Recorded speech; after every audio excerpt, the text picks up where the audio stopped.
Breath of the Wild DLC, though. Sticking with the Switch. Have you played Breath of the Wild? Not at all. Won't touch it until I finish some other games. Okay. Probably a good thing, because you can get absorbed in it. And I have played about 12 to 15 hours, probably. Bonnie has about 140. Holy shit. Okay, so you can see how immersive it is. And has she done everything in those 140 hours? No, you should try looking at some of the people you're friends with online, because it'll give them their hour rates. A lot of our friends are now close to, like, closing into 200 hours. It's scary big. I mean, it took me, because I didn't realize the guy with the axe that helps you chop the tree down and tells you was sleeping at the time. It took me a good 4 hours to get off the plateau because of that. It probably would have taken me like 2.5, 3 if I wasn't running around for a fucking hour. Like, where the hell's the last shrine? But that 4 hours though is basically a tutorial, a giant tutorial. I'm aware of that. Yeah. Yes. You're talking to other people as well. No, I know.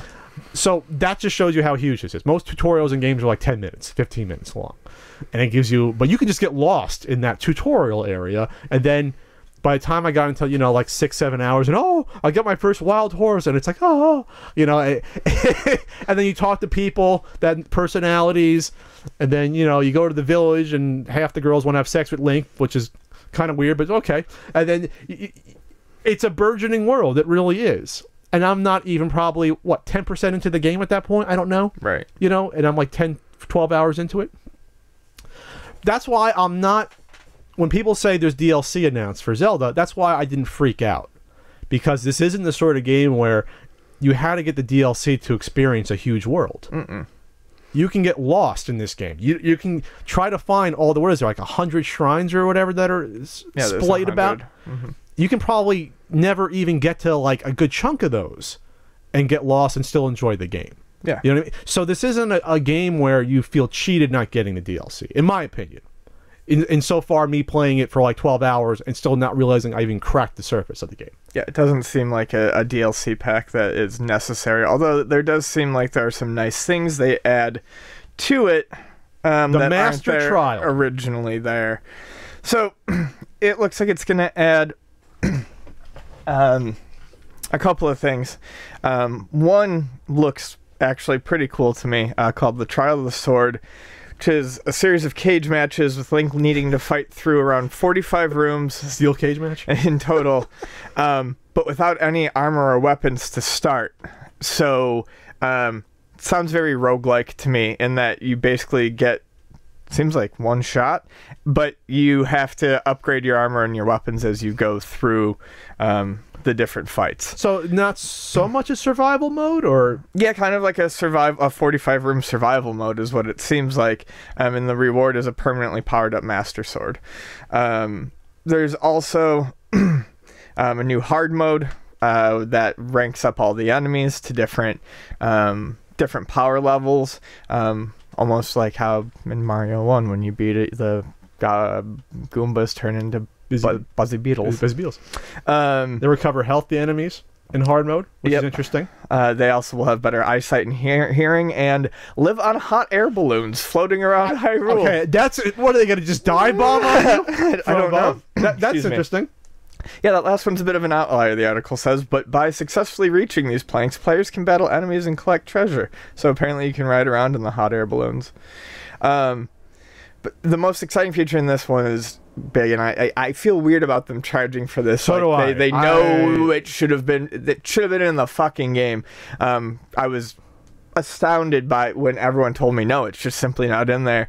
Oh no, this one is fine. I'm not okay. So the hero's path is interesting. So, it will show you a path that you've taken over the past 200 hours of play, so you can kind of track how you've walked. That's interesting to me. The one that I'm not so thrilled about not just being an update is called the Travel Medallion, which is fast travel, which is in every single game like this, and the fact that it's being bundled in with DLC and not as part of an obvious update is kind of annoying to me. Well, there is the fast travel through the shrines. Right, but not anywhere else. No, but shrines are placed fairly close to a lot of things in the game, though, so far. all right. I mean, it's not like well, every area has multiple shrines. I only right? know what I've heard from Vonnie, and yes, there is a lot of shrines. But you have to still. defeat them first to use them. Oh, do you? Yes. Okay. So that's the key. That's sort of the impetus to going into, because you don't have to go into the shrines. Right. The only other impetus going into the shrines, past the ones off the first plateau, is to get the little, you get 4 orbs to update your stamina or your total number of hearts. Right. But then besides that, once you defeat it, you can teleport anywhere on the map where you are to one of those shrines. Okay. So it's not that big of a deal. No, but the hero's path, to me, that's cheap putting that as DLC to me. That's where I'm going to be a little critical.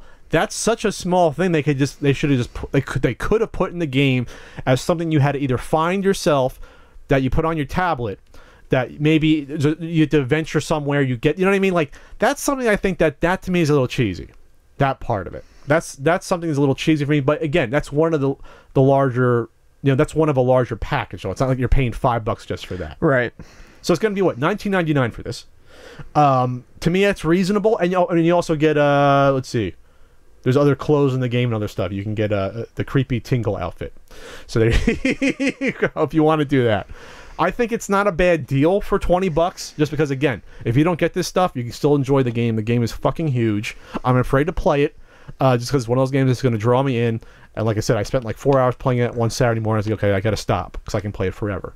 I can just go and start taming horses for 3 hours, and name them Lucy and Michelle. I don't, like, it's just one of those sort of games where you can get lost. And yes, and of course there's been other open world games, but I think for Zelda, the magic and sort of there's a difference when Nintendo does it. The majesty around sort of the story of Zelda, I think, brings it to me that other level versus running around in a fake LA shooting people in the face. Yeah. I think there's a little bit difference between those two sort of motifs. Okay. Yes.